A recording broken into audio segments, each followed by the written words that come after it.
Good afternoon and welcome to the Georgia Show. I'm Bill Quinn. Todd Wood is on assignment this afternoon and traveling, and he will have some exciting reports for everyone tomorrow on his show, The Skiff, at 10 a.m. till noon tomorrow. So today, one, thank you for being here, and we appreciate all the support we're seeing. We've seen just a ton of feedback, some great leads, some great stories that are coming out of folks that I think in the past might have been um, hesitant, perhaps, to bring some of this forward. And you guys are doing a wonderful job, and we appreciate that. If you can, and if you have the means, continue, please, to try to support us through our no ad subscriptions. You can go to the front page of any of our digital papers across the country, including the Georgia Record, georgiarecord.com, and click on the no ad subscription and subscribe there. It's $10 a month or $100 for the year and gets rid of the pesky ads. We need those only so that we can have the resources necessary to bring you the best news, quickest news that we possibly can. And we appreciate all the support there. We're going to talk about a number of things today. We're going to start with a number of the movements surrounding the Trump's decision to go back and attack Iran. And we're going to look not just at the attacks themselves, but the response to those and some of the potentials as we go forward, because we think all of that bears into a broader understanding of what's really going on with regard to Iran. We'll talk about some candidates in Georgia. We'll talk about some shenanigans, I'll call it, in Georgia as the campaigns get ready to kick off. We'll talk about some laws that are in play, some bills that are in play to create new laws, and we'll ask some questions about where those are and more. So before we get going, let me hear from David Cross, one of our great supporters. I'm David Cross, and you may know me from my election integrity work, but I also own U.S. Asset Management, an investment advisory practice. I've been an advisor for nearly 30 years, and one of the questions I get asked most frequently is, do I have enough money relative to other people my age? And while that's an interesting question, it's also the wrong question. The right question is do you have enough money to sustain your lifestyle for the rest of your life? This is a question you should know the answer to. This is what we do. Check us out at us-am.com and look for our big proud American Eagle logo.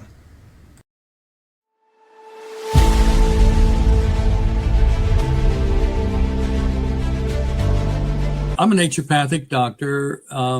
We are in the world of medicine very acquainted with many modalities, but probably the one most familiar with everybody would be two things: homeopathy and herbs, maybe some nutrients too, vitamins, minerals, that kind of thing. Now, we do know a lot about the drugs because we have to find out what drug you're taking affects you and what nutrient it depletes you of, because most every drug pharmacy product will deplete something. So we have been trained and we have a database that we can check into that says this is going to take your B12 away. The pharmaceutical company cannot patent organic substances made by the body. You're not born short of Advil. You're not born short of Ritalin. Yeah. You can be born short of insulin, right? Mm-hmm. The answers to staying healthy and keeping away from even SARS or any of those things getting into you is staying healthy. Mm-hmm. You and I get sick because our terrain gets out of balance. Well, that's the same thing in the soil. You and I are made from this thing called dirt. And when we get out of balance, we have the same thing happen. Weeds start to grow in our body. Right? And that's what we want in our body. We want nutrients that we don't understand how to get well enough yet because our suppliers are lacking knowledge on nutrient density foods. So this is what drove you to develop this, was your knowledge of this, right? Right. Mm-hmm. You know that.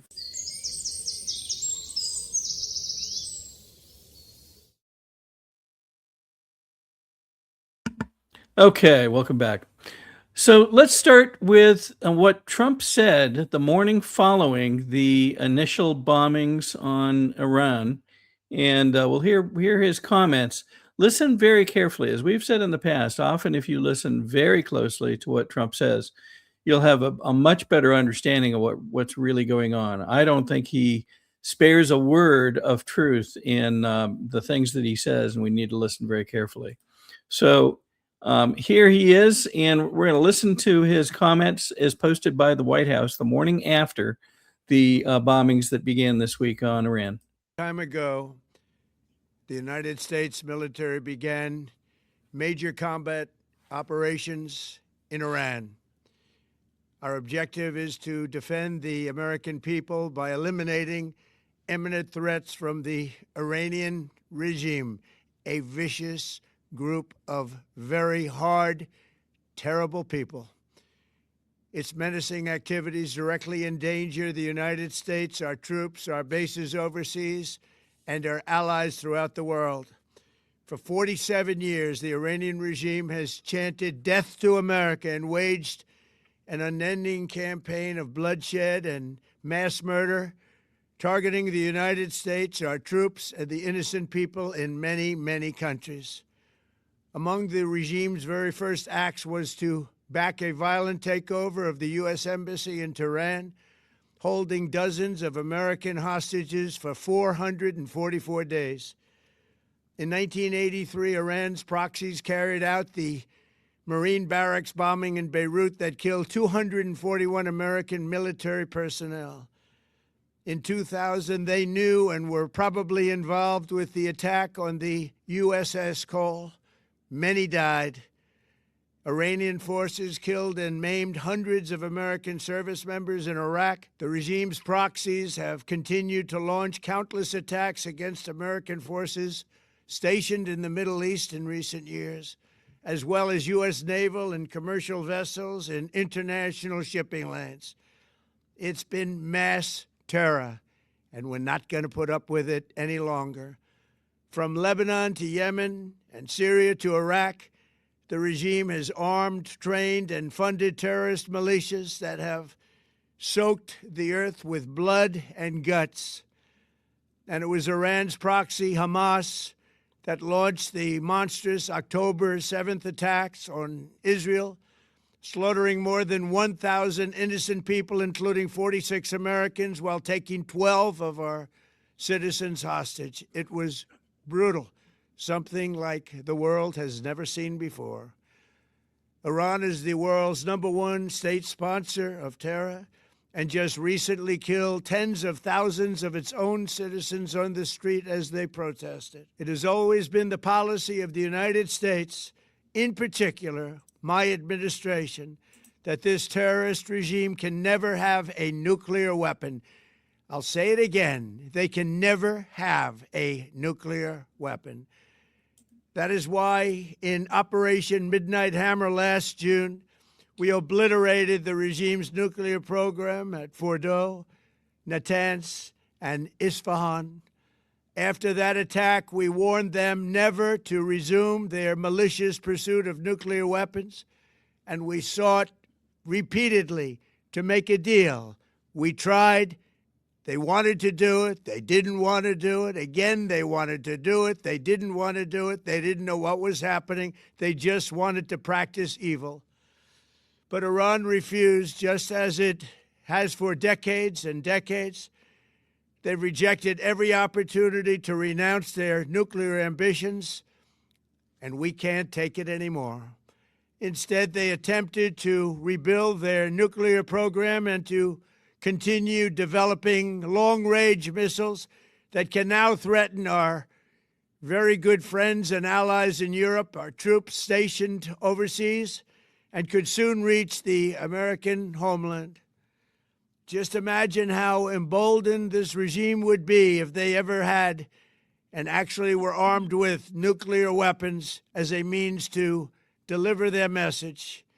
For these reasons, the United States military is undertaking a massive and ongoing operation to prevent this very wicked, radical dictatorship from threatening America and our core national security interests. We are going to destroy their missiles and raise their missile industry to the ground. It will be totally, again, obliterated. We're going to annihilate their Navy. We're going to ensure that the region's terrorist proxies can no longer destabilize the region or the world and attack our forces, and no longer use their IEDs or roadside bombs, as they are sometimes called, to so gravely wound and kill thousands and thousands of people, including many Americans. And we will ensure that Iran does not obtain a nuclear weapon. It's a very simple message. They will never have a nuclear weapon. This regime will soon learn that no one should challenge the strength and might of the United States Armed Forces. I built and rebuilt our military in my first administration, and there is no military on earth even close to its power, strength, or sophistication. My administration has taken every possible step to minimize the risk to U.S. personnel in the region. Even so, and I do not make this statement lightly, the Iranian regime seeks to kill. The lives of courageous American heroes may be lost, and we may have casualties. That often happens in war. But we're doing this not for now. We're doing this for the future, and it is a noble mission. We pray for every service member as they selflessly risk their lives to ensure that Americans and our children will never be threatened by a nuclear-armed Iran. We ask God to protect all of our heroes in harm's way, and we trust that, with his help, the men and women of the armed forces will prevail. We have the greatest in the world, and they will prevail. To the members of the Islamic Revolutionary Guard, the armed forces, and all of the police, I say tonight that you must lay down your weapons and have complete immunity, or, in the alternative, face certain death. So, lay down your arms. You will be treated fairly with total immunity, or you will face certain death. Finally, to the great, proud people of Iran, I say tonight that the hour of your freedom is at hand. Stay sheltered. Don't leave your home. It's very dangerous outside. Bombs will be dropping everywhere. When we are finished, take over your government. It will be yours to take. This will be probably your only chance for generations. For many years, you have asked for America's help, but you never got it. No president was willing to do what I am willing to do tonight. Now you have a president who is giving you what you want. So let's see how you respond. America is backing you with overwhelming strength and devastating force. Now is the time to seize control of your destiny and to unleash the prosperous and glorious future that is close within your reach. This is the moment for action. Do not let it pass. May God bless the brave men and women of America's armed forces. May God bless the United States of America. May God bless you all. A very inspiring speech. Now, there were several pieces there that are very important. We're going to go through those as we look at some other video and so forth. Here is a picture of the folks monitoring what's going on with the military operations. The operation itself is called, by the way, Epic Fury. And you can see them monitoring what's going on. They aren't going to show us the classified parts of what they can see, but you can see folks watching carefully what's going on so they could see minute by minute what the progress was. On the ground in Iran, there's some film that's emerged, and I want you to pay attention not just to the initial reaction, but listen to, I believe it's a young lady, and her reaction as she realizes that Iran is being attacked and change is coming. Listen to this. تو زدن وای وای زدن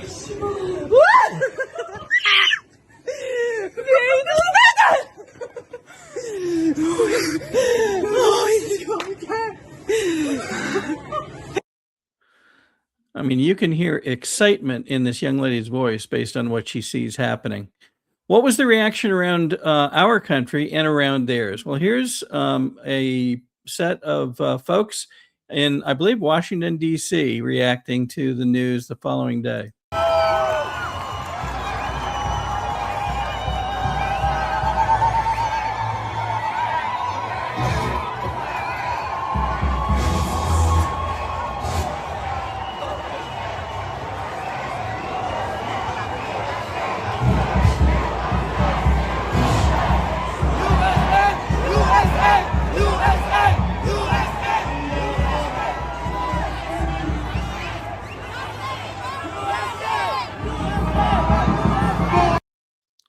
They seem excited, and I guess you could call it thankful for what's going on.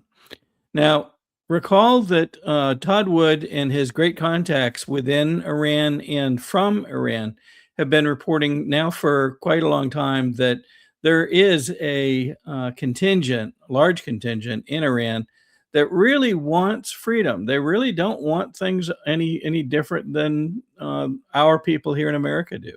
They want their freedom back. They don't want to be under this terrible regime. And you're going to hear more about some of the things that the Iranian regime has been doing to their own people, some of which are really horrific. They've been, in many cases, taking folks that were protesting and they kill them. And they don't care whether they're female, male, young, old, it doesn't make any difference. And so as we learn more, I think we're going to have to be sensitive to that and understand where these folks are coming from. The other thing that you'll recall is in many cases, Iran and the Ayatollah and other folks within the regime have claimed, oh my gosh, we're going to, take down the great Satan, the American people, the country and so forth. And yet they don't ever seem to be able to come through. And that's happening again, even as we speak. Earlier today, I believe perhaps very early today, Iran reported that they had fired 4 missiles at one of our carriers, the USS Abraham Lincoln. And then in the last 3 hours, the U.S. Central Command brought out this. Iran's IRGC claims to have struck the USS Abraham Lincoln with ballistic missiles. Period. Lie. Period. The Lincoln was not hit. The missiles launched didn't even come close. The Lincoln continues to launch aircraft in support of CENTCOM's relentless campaign to defend the American people by eliminating threats from the Iranian regime. We have some film of some of those operations so you can get a sense of what's going on. Now, you're going to see both aircraft taking off. We're not sure if this is the Abraham Lincoln or one of the other aircraft carriers that's in the area. You will also see missiles being launched from the ship, and those we believe are Tomahawk missiles, but it is fascinating to watch. Let's take a look.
Wow, fascinating footage.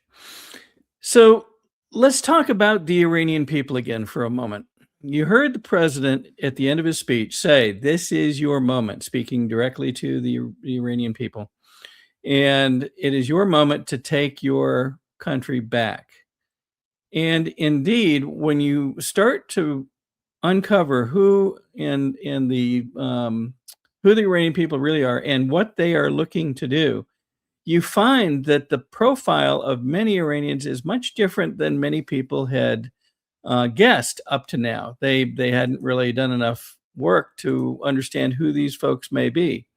So we wanted to talk about this. There are a number of posts now appearing which talk about the Iranian people being, a number of them certainly, being Christians. I don't think that many people understood that till now. Some did, certainly, but it's an emerging piece of data that people need to take to heart.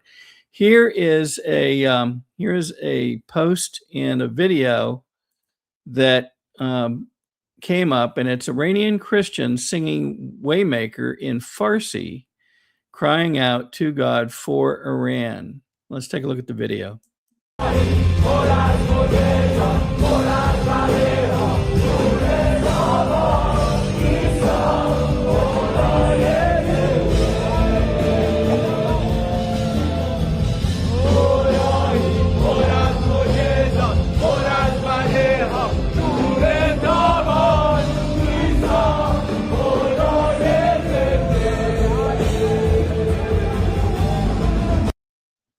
I think many people would be surprised by this, and yet we're seeing more and more reports of exactly this kind of thing. Here's another.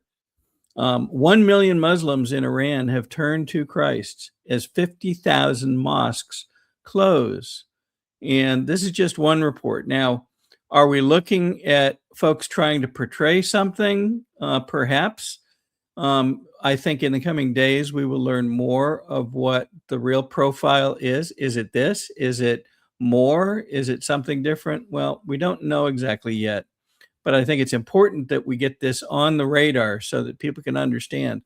One of the reports talks about many Armenians having moved to Iran, and as reported by Todd Wood in past weeks and months, Armenia is indeed one of the very early Christian countries in that part of the world.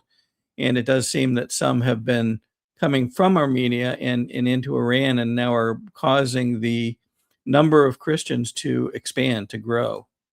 Here's another example. The largest Christian group in Iran are ethnic Armenians and Assyrians who trace their roots to the early centuries of Christianity. They have state-recognized churches, but their freedoms are tightly restricted and evangelism is forbidden. And this posted by JD.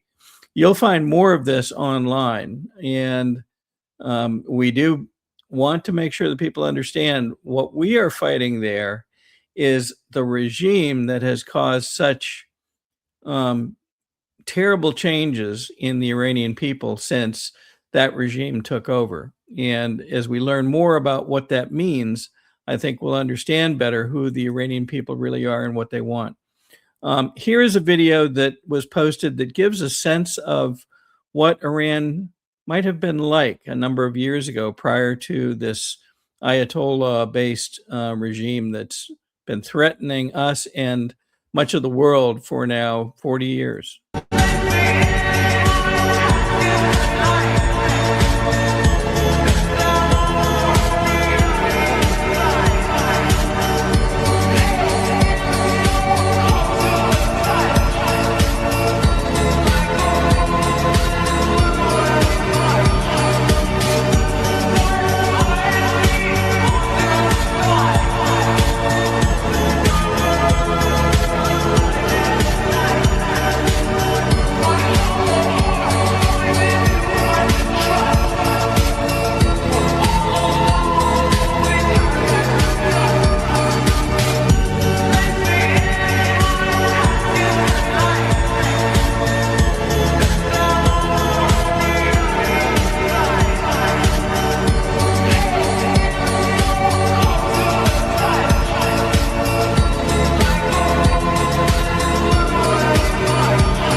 So, for those who haven't seen these things before, Iran was not always a country of suppression of especially women and the notion that they needed to be antagonistic and support terror in other countries to pull themselves along. And so, again, one of the things I think we're going to see is the number of both mature and younger people in Iran that want something different and are willing now to step in and hopefully be able to take charge.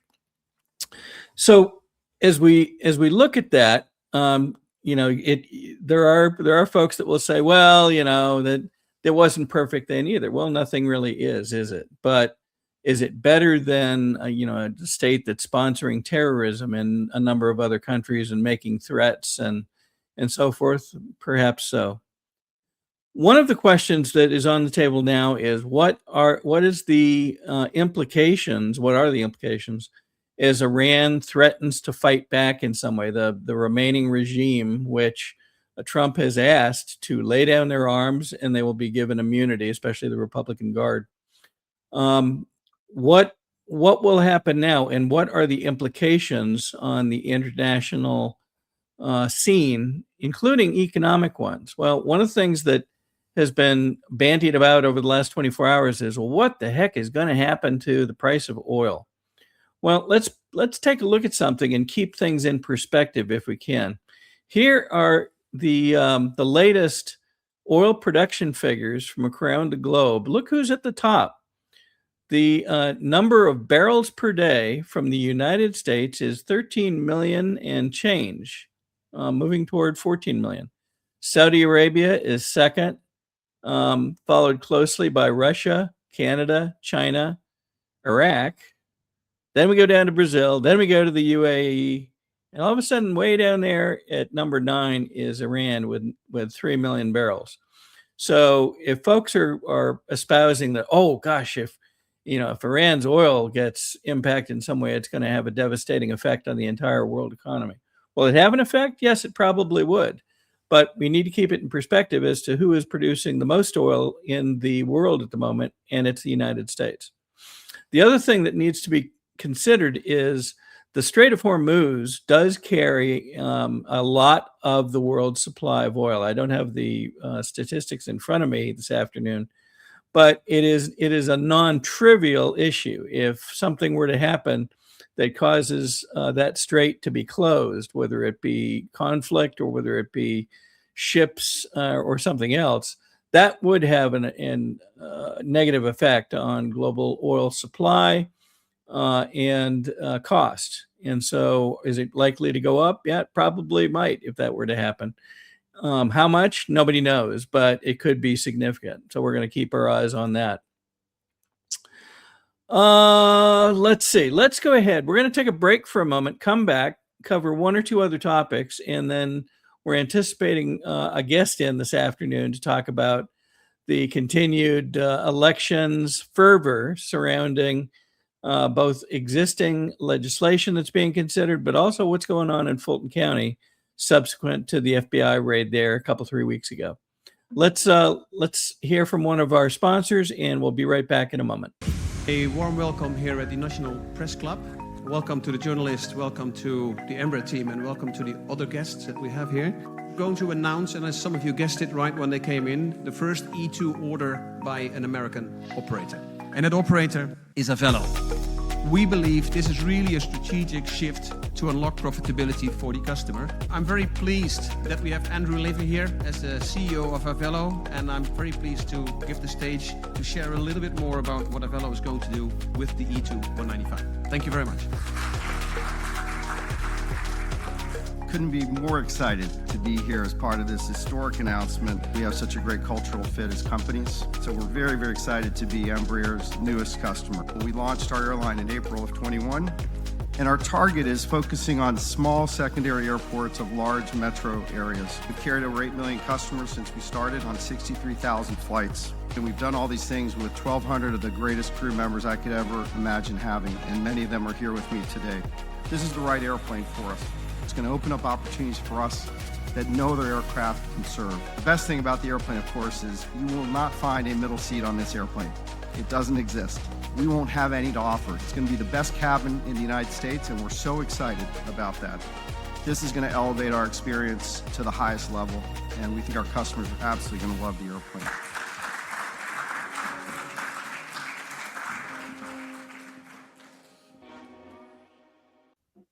Well, in the case of hydroxychloroquine and ivermectin, these are two medications that have been FDA approved for use in humans for decades. They are very, very inexpensive. Interestingly, available over the counter in almost every other country other than the US and Canada. You can just walk into a pharmacy and buy them like we buy Tylenol in much of the world because they're that safe. And we've known for decades that ivermectin has very strong antiviral properties. It has anti-inflammatory properties, and both ivermectin and hydroxychloroquine are what we call zinc ionophores. They help to move zinc from the bloodstream into the cell, which is where it needs to be in order to fight off a virus. So lots of application for these, and we have every reason to believe that those drugs also will likely have some efficacy against H5N1 or a number of other respiratory viruses that we may meet down the road. Okay, welcome back again. All right, so one of the things we're going to talk about is the notion that not everybody who should be working on our behalf is indeed working on our behalf. I want to play something for you regarding the Save America Act and why it is potentially a litmus test in terms of who's actually working for us and who is potentially trying to work against us. Let me bring this up. Freedom Caucus led in passing the Save America Act in the House to require voter ID and citizenship to vote in federal elections. Now it goes to the Senate. You're going to hear the excuse that it needs 60 votes to pass there, but that's not true. Senate rules allow bringing the Save America Act to the floor at any time. If 51 Republicans show up, Democrats would have to filibuster, standing and talking, hour after hour, to block it. As long as Republicans show a backbone and stay united, Democrats will eventually run out of time to talk. Tell your senator to make the Democrats actually debate instead of just giving in to them. The House Freedom Caucus says the Senate should support President Trump and the House in passing this law essential to saving America. The Freedom Caucus Foundation is responsible for this ad. Okay. So in addition to that, we saw something that gives everybody a clue as to who is really trying to work for us and who isn't. Here is a post from Elon Musk, and he points out that Senator John Thune said there is no time to debate and vote on the SAVE Act. But they do have time, believe it or not, for a dog show in the Senate. And we're going to show you the short video of this. But if you want to know who's working on your behalf, all you have to do is see something like this. Then you have been hanging around the Senate button. Come on in. There he is.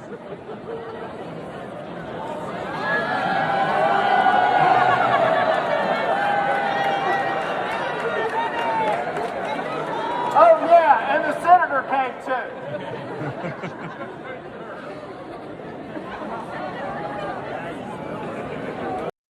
You get the picture? And we're going to see some stuff like this, I think, here in Georgia as well. We're going to talk about that later in the show. All right, I'm going to welcome in our guest today, Jason Frazier. Jason, thank you for making time and being here, my friend. Sure. Good seeing you, Bill. You've continued to be just a busy guy when it comes to keeping the folks from Fulton on their heels and continuing to try to make progress both in the legislative ranks and so forth. So thank you for all of that. Appreciate it. Let's start with there appears to be movement on the budget for the state election board is what I'm hearing. Can you share what you understand as we sit here today? We were concerned that they were cutting up to 40% of the SEB's budget. What's the latest that you're getting? Yeah, I heard the same thing, Bill. The first draft of the budget showed slashing the State Board of Elections budget by, I think it was around 40%. It was about $500,000 they were cutting out, which would have made it very difficult for them to function effectively. And then recently, about a week ago, the Senate passed their version of the budget, which brought that $500,000 back in. And then I just heard, I think it was on Friday, that the House brought that back up to where it was to begin with. So essentially, no cut, just continue moving forward as we had hoped. So that way, the Board of Elections can continue to function more and more productively. And I guess for the folks that may not be as aware, what happened is the Secretary of State used to be over the State Board of Elections. They cut that separation and separated the two. And when you do that, you got to have a budget to run alone. And then it became very difficult for them to get cases investigated simply because they didn't have the budget to investigate their own cases. That has been improving. However, there's still quite a few cases that need to be investigated. And I mean, there's some other things like the State Board of Elections doesn't even have a website yet. So, name me another branch of the government that doesn't even have a website, but that's, one more thing that they need. So that way they can be fully independent, set up their own meetings and be productive. Yeah. Well, once we have this confirmed, I will be acknowledging the work of those who got this done, if in fact they've gotten the budget back. We challenged this based on what we had heard was the leader of the House Appropriations Group that seemed to be allowing it to be cut. And so we challenged that along with many other people, including yourself. And hopefully that's been corrected. If it has, we will go ahead, do what we always do. We give a spanking to the ones who are hurting us, and we give a thank you to those who are helping us. And so we will continue to do that. What else are you picking up in terms of potential bills that may be helpful, and whether they're moving forward or if they're not, who seems to be in the way? Are you able to pick any of that up? That's been difficult to ferret out this legislative session. There haven't been a whole lot of meetings on election integrity bills. I know tomorrow the Senate Ethics Committee is supposed to meet. So possibly at that hearing, last time I checked, there was no agenda for it, but that was I think it was on Saturday that I checked. So there may be an agenda now, and possibly they'll discuss some bills there. But essentially, they've been kind of slow rolling these bills, and I know some of that is strategy, so that way the left doesn't start screaming Jim Crow 2.0 like they do on everything else. And so the legislature likes to delay the election integrity bills to the last minute, but we also saw last year what can happen when that occurs is we get hope that something will happen, and then the last day of the session, nothing passes, and you get zero election integrity bills. So I would prefer, they're going to call us names anyway. They're going to say, Jim Crow 2.0, no matter what happens, even if the turnout is higher after we pass a bill. But so I think we just need to pass bills, do small ones, get them across the finish line, show progress, and give our side hope that the legislature is actually listening instead of these Hail Mary bills that we hope pass on the last day of the session, which may or may not happen. Yeah. There's been a lot of talk across social media, but also in circles that do seem to be connected to the administration, that there is a potential order being previewed, I think is the term they're using, which would cause essentially a national emergency with regard to elections, and that might form the basis of sweeping change to include things like voter ID, confirmed voter ID, confirmed citizenship, single day voting, paper ballots, hand counting, and more. If that were to move forward, and we're not sure if or when, what do you think the reaction in Georgia would be? Are people ready for that, or would they in some way be concerned? What do you think? I think they'll make up a concern, and the grandstanding will occur again no matter what. At this point, I think it needs to happen. The strongest hope that I've got is that there will be an order from the top, and say that we can't have, voting machines that are black box voting machines that nobody knows what happens to your vote once it goes into that little box. In Georgia, we have election laws, but I've never once seen anybody convicted of an elections crime going through the AG's office. So a law has no validity if it's never enforced. So I think coming from the federal government is probably our strongest hope. And as far as not being prepared, I mean, there are a lot of people that can count to 10. I mean, I learned how watching Sesame Street when I was a young boy. One cookie, two cookie. We can all do that. So it's not rocket science. And I know one of the biggest things that people like to push back on is, oh no, Fulton County's too big to count paper ballots. Well, it's all scalable. A small county might have one precinct. Fulton County has a number of precincts. You just divide the massive number of votes by precincts, and it's the same number of votes to count by precinct. So it is not that difficult. And if you had one-day elections and you got rid of the machines, I mean, for the folks that haven't worked the polls before, the polls, you get your team there very, very early simply to set up all of the machines. You get there several hours early because you've got to wheel them around, you've got to open them, you got to document all the seals. It's a tremendous amount of work to get those machines set up. And then the closing is a lot of work to shut them down and document everything. If you just shaved off all the hours associated with machines at the precinct, as well as the transportation hours, LNA testing hours moving them around, you are dramatically reducing the number of hours it takes. If you just got there, if the polls open at 7, you show up at 6:55, you've got a stack of paper, you do the voting, and then at the end of the day, if polls close at 7, you just count a stack of paper. It's really not rocket science. So I think it's very much overblown, and they're making up excuses no different than, disenfranchised minority groups don't know how to get a driver's license. I mean, it's nonsensical. And where I come from, if you say, somebody of one group isn't smart enough to get a driver's license, I call that being racist. I think, every group has the ability to get a state ID. So I think, most groups know how to count to 10. And if they don't, then, get a different person that can count to 10. But I think most Americans know how to count. So it's very much overblown, and we can do this here in Georgia. Yeah. A few minutes ago, I was remarking on the reaction by Iranian folks that are here in the country, but also Iranian folks that are in Iran. And they, rather than what some would have you believe that they're, oh my gosh, we're being attacked, this is terrible. They're in many cases cheering because they want freedom. They want a good chance at a good life with them and their family and safety and so forth.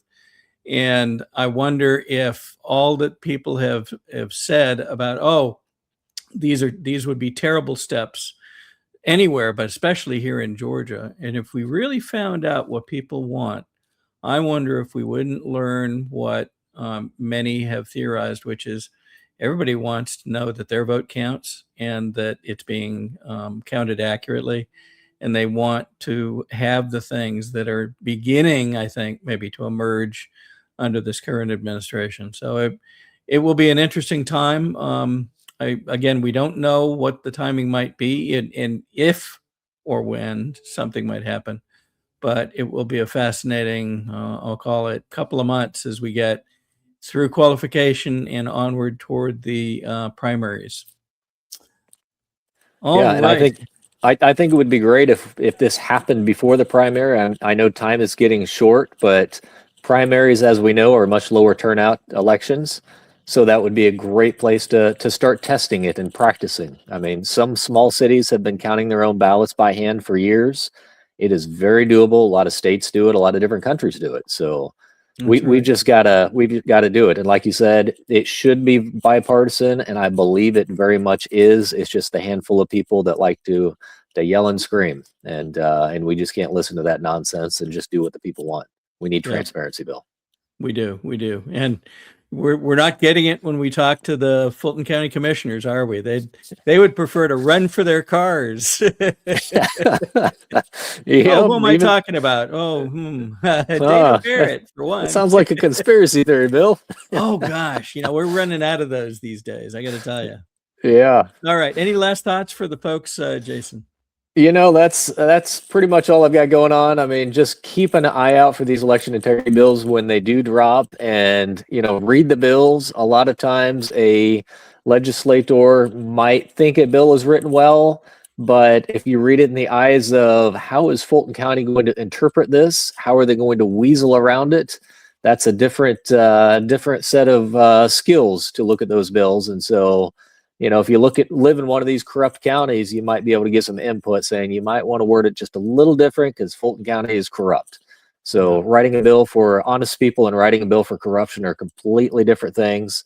But just keep an eye and work with your legislators. Very good. Thank you. Thank you for that. Thank you for all the work again. We say it every time, but it's well deserved. You along with many across Georgia are doing just yeoman's work to try to push us toward a good place. So thank you for that. All right. Thank you, Bill. We will look forward to seeing you again soon, my friend. Thank you. All right. All right. Let's talk about candidates and some of the funny things going on. We're gonna try to go down the middle of the road for the moment, but we did have the opportunity to check a few things, and so we'll show what we find in checking some of the data that's being thrown around, especially around the gubernatorial candidates. So let's take a look at this. So Laura Loomer posted this, and she calls out the fact that Burt Jones, who is running for governor, obviously, apparently, according to her, invited a transgender person to serve as chaplain to the Georgia State Senate during this week. We would like to check and make sure who actually invited this person. It does seem to be, perhaps a little out of expectation in what is known as Georgia is supposed to be a conservative state, and we would expect that that's fulfilled through the choices and the people with whom we associate based on those choices.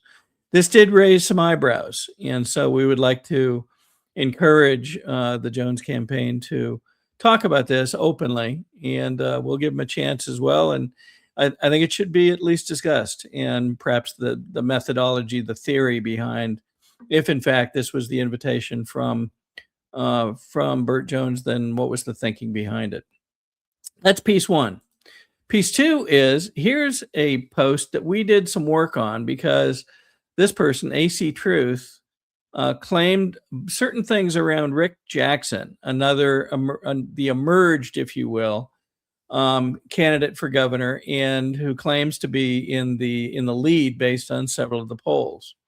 So we didn't have a chance to check everything, but we did check some. So let's go down and see what we looked for. This post says Rick Jackson financially supported Jeff Duncan, a Democratic candidate for governor.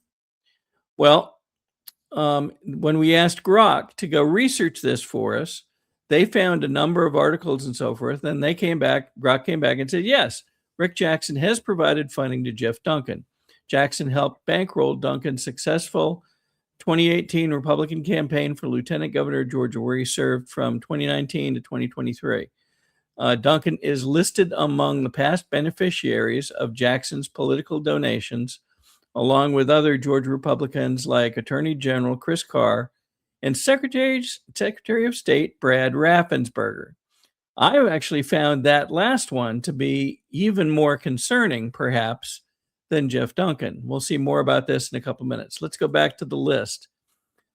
This claims that he hired Byron Tyson as legal counsel. Tyson is also counsel for Brad Raffensperger again. Well, let's take a look at that. Yes, when we asked the question, is Byron Tyson connected to Rick Jackson and Brad Raffensperger?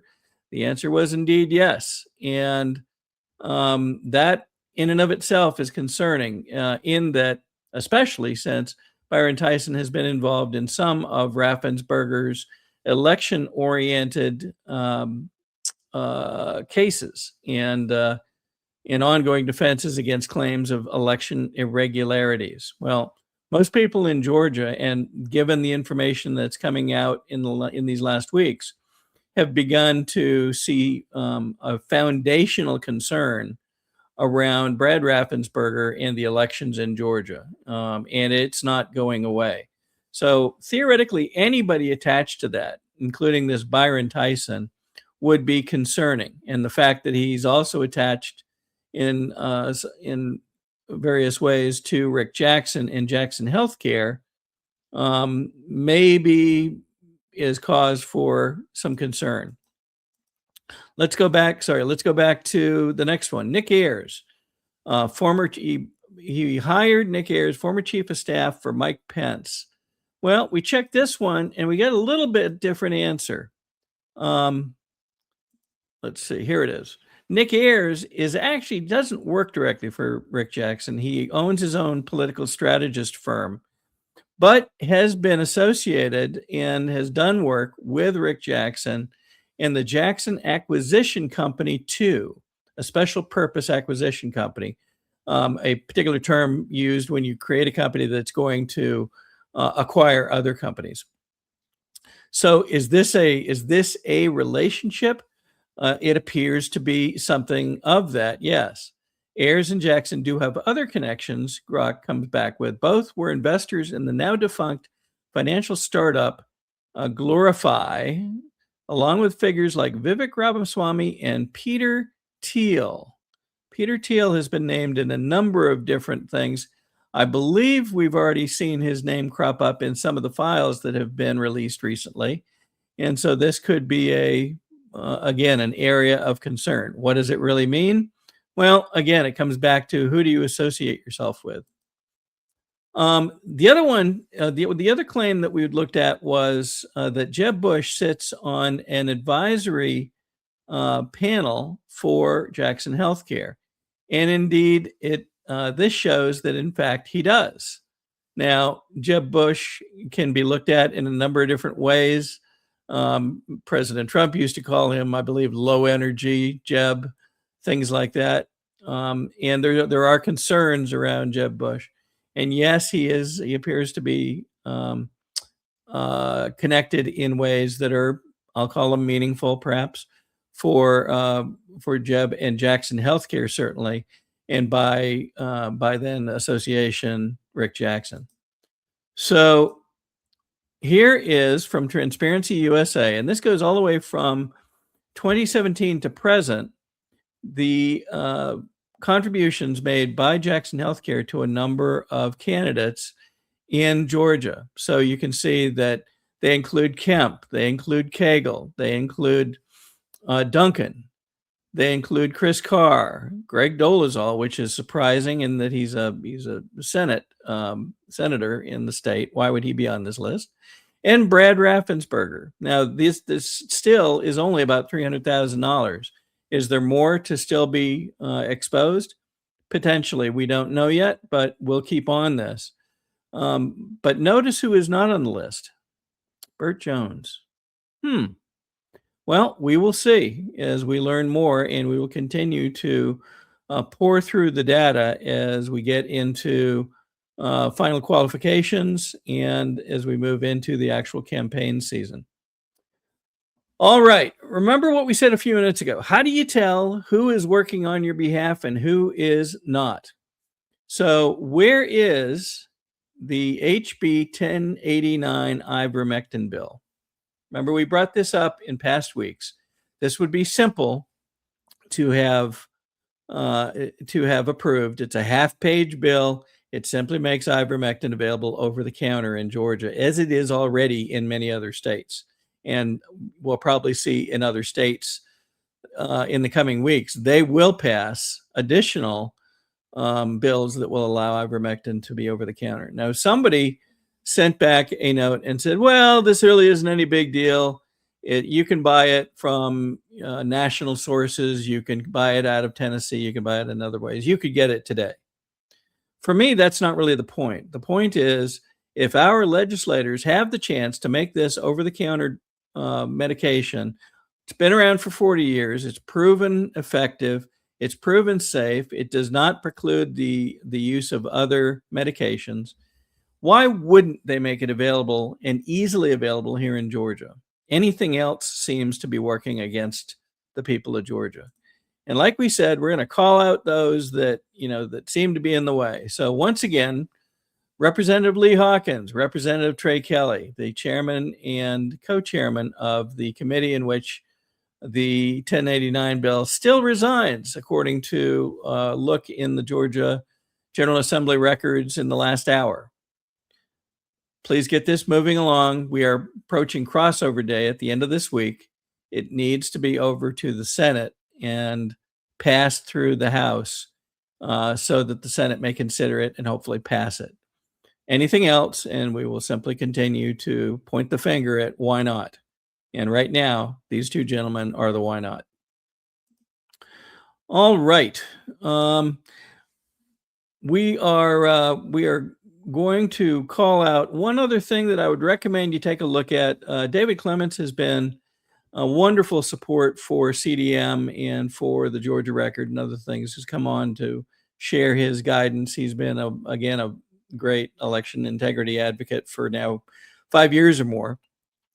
He continues to turn out very interesting and thought-provoking videos on his The Professor's Record series. You can find it on his Substack.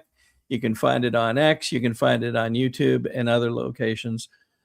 He just published another one and would highly recommend that you consider taking a look at this in the coming days. It's between this and his other releases, they're very thought-provoking. They are not just the here and now, but they delve into what might be the meaning behind some of the very odd things that we're seeing in the world, especially with regard to the Epstein files being released and other things. I almost forgot one thing that I wanted to share before we close today. And that is, sometimes you can tell who people are, back to that theme again, by what they don't want to say.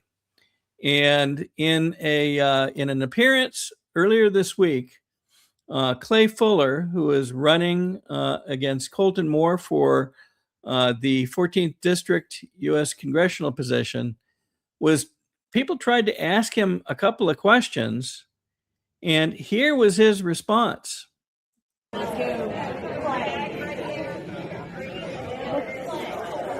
Wait. She has a question for you. She has a question for you. She has a question. Excuse me. You're not going to let a question be asked? You're not going to let a question be asked? You guys kept Clay Bolton's people out of the... Hey, Clay, the other day your staff told voters and Trump supporters they would be excluded from participating in President Trump's visit to the varsity because they weren't supporting you. Will you take the responsibility for that and correct it publicly? Wow. Why would I... That's supporting the Republican Party. Be conditioned on support for your personal campaign. Keep running.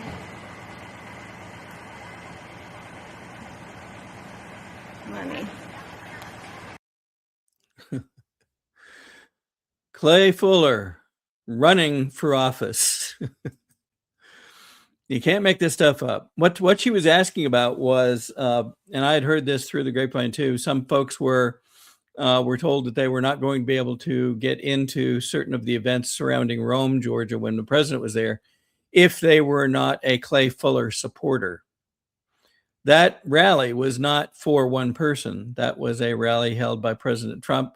Gave a lot of credit to the steel company where the event was held and the other folks in line for various other reasons. But it was concerning and disappointing that apparently Clay Fuller supporters told people they were not allowed to attend certain things if they weren't supporting Clay. So we hope that doesn't continue, but if it does, we'll continue to bring it to you. All right. Thank you for being with us. We'll be back on a Wednesday at 7 p.m. and sooner if we need to, if things are going on that you need to hear. Thank you again for being with us, and we'll see you then. you.